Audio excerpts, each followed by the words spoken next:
C'est un mal qui gangrène l'Amérique latine. La toute-puissance des cartels et leur violence absolue. Une escalade mortifère qui embrasse toute la région.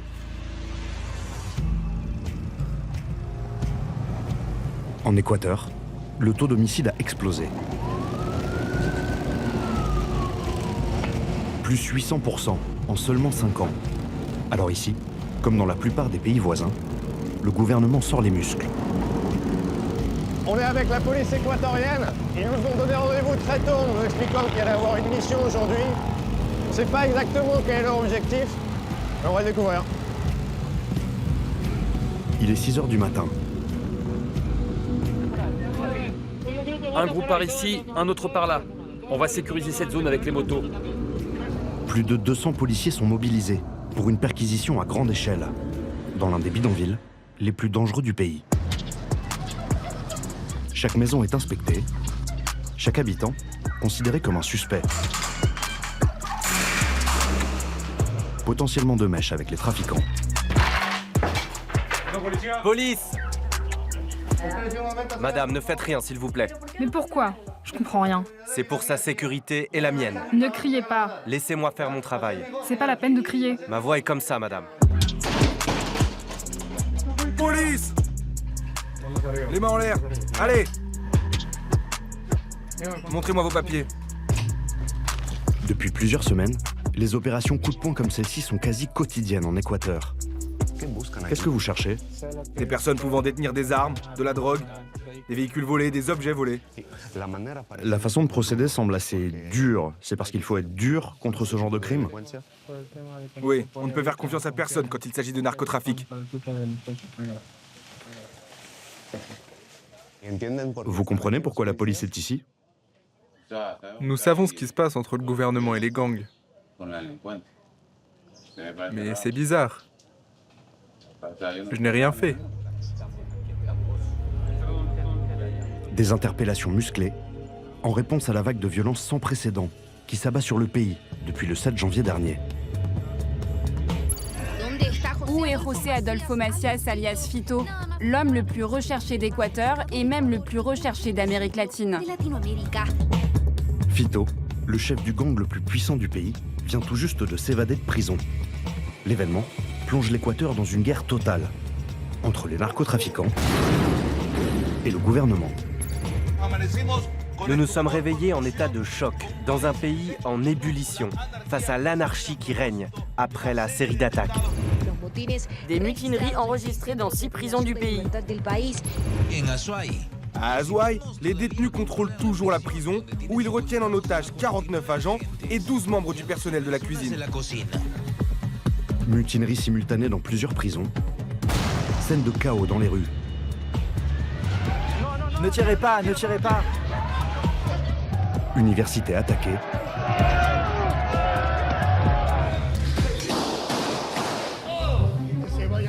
Les gangs vont jusqu'à prendre en otage les journalistes d'une chaîne de télévision, en pleine émission. Dis-leur qu'on a des bombes. Les images ont fait le tour du monde.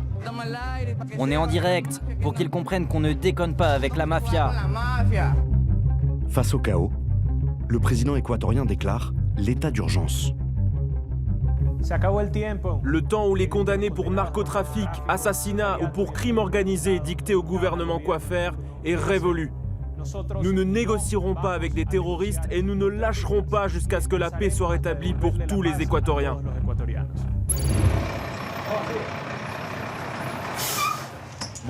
Bonjour à tous. Nous allons procéder à la fouille de chaque personne. Depuis l'instauration de l'état d'urgence en Équateur, les habitants peuvent être contrôlés n'importe où, n'importe quand. Tu as un message où il est question d'une bombe et de quelque chose à propos du patron. À qui tu l'envoies? À qui? À un ami. Qui est ton ami? Tu fais partie d'un gang? Non, non. Une traque incessante pour contrecarrer la mainmise des gangs sur le pays.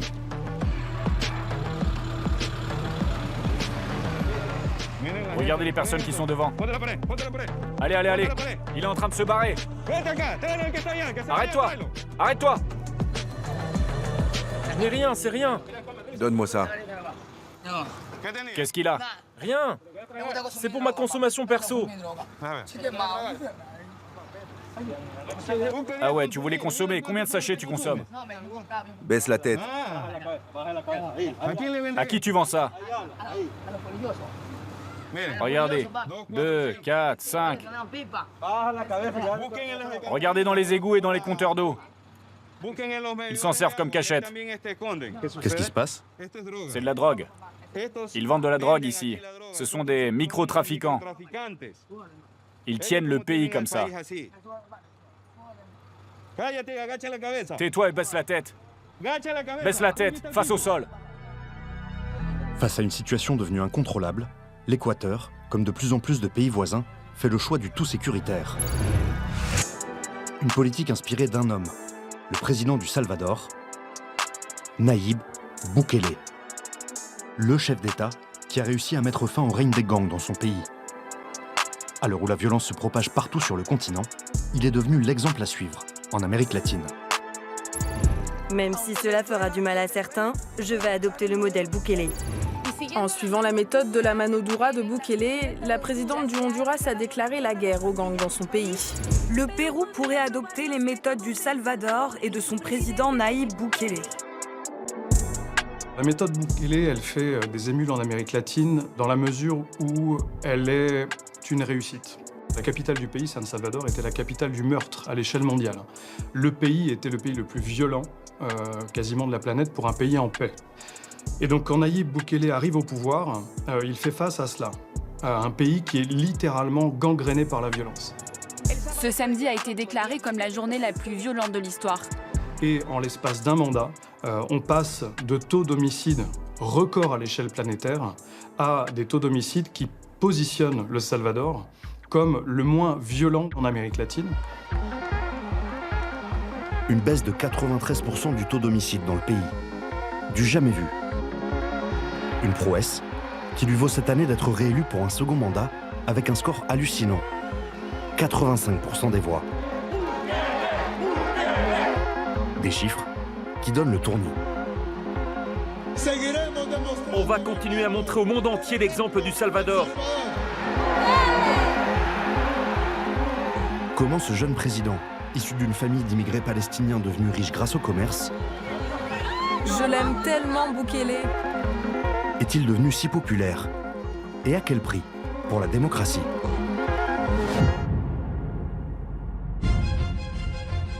La recette Bukele, un style à la cool et une communication qui casse les codes.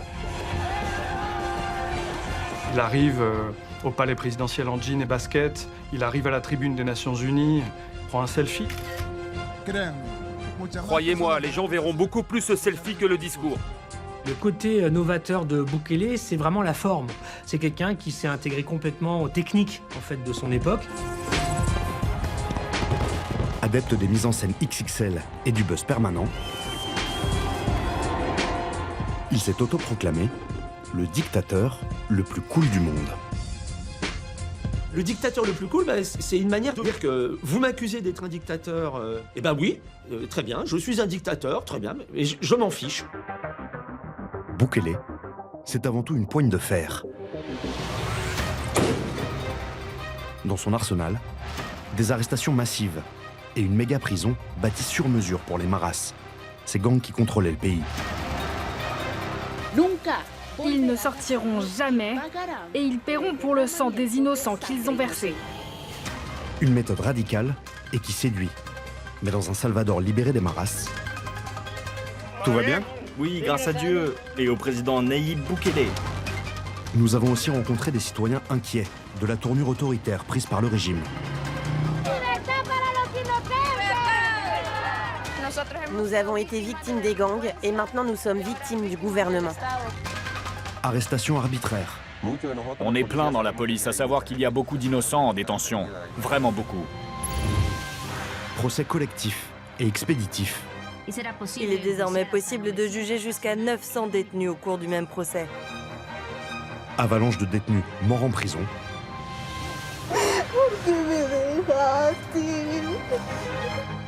Réinsertion impossible. Même pour les maras qui ont purgé leur peine. Si le gouvernement vous voit avec ces tatouages, il va se passer quoi? Je vais être emmené en prison et je ne vais plus jamais en sortir. Quelles atteintes à la démocratie est-il raisonnable d'accepter pour retrouver la sécurité? Lorsque ces sociétés arrivent à des niveaux de crise qui ne sont plus solutionnés, on donne le pouvoir à un homme fort. Pour l'instant, la population n'a pas l'impression que c'est grave. Et c'est le côté cool du dictateur. Je me pose la question de savoir à quel point Bukele pourrait être un exemple pour un certain nombre d'hommes ou de femmes politiques en Europe ou en France. Plongé dans le laboratoire du boukélisme. Un modèle qui pourrait bien s'exporter au-delà de l'Amérique latine.